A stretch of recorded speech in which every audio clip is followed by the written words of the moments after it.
Their trip to Zanzibar started as an escape to paradise for Yuri and his wife. The couple and about 1,000 tourists from Ukraine are now stranded in various tourist hotels on the island. У нас одна проблема. As for now, we have only one major problem: how to go back home. We do have a place to stay, thanks to the hotel staff and Kevin, the owner. We didn't go on this vacation with a large sum of money, so the war took us by surprise. But we are trying to solve this issue. And most importantly, our souls ache for our loved ones who are back home, as well as our army. Most of them were on schedule to fly back to Ukraine, but the war has forced them to remain in Zanzibar, and some are running out of money and cannot afford to pay their bills.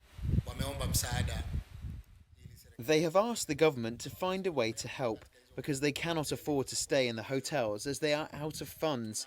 So we have started conversing with hotel owners along with the government to find a way to help them till their government sends help. Zanzibar has recently started receiving large groups of tourists from Ukraine, which is starting to look like a promising tourist market for the island. Authorities here say they're communicating with Ukraine's embassy in neighboring Kenya to try and evacuate tourists to Ukraine's neighbor Poland.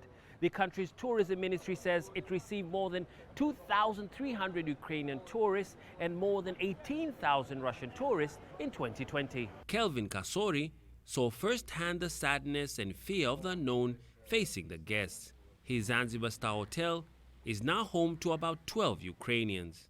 As human being, actually, it's pained me a little bit, so I decided to tell them, okay, fine, from today, from the war starts, you can stay to my place until the situation is settled, or unless otherwise we can able to hear some news or anything there. So for now, we just relax it. So they relax until now they're inside here. Some hotels on the island have agreed to keep the Ukrainians without charges, and the government says it might find a way to reduce taxes as a way to compensate them.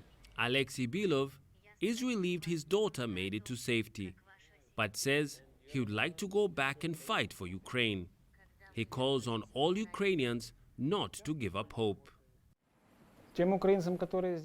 I would like to wish Ukrainians here in Zanzibar courage, not to be upset and keep oneself well in hand.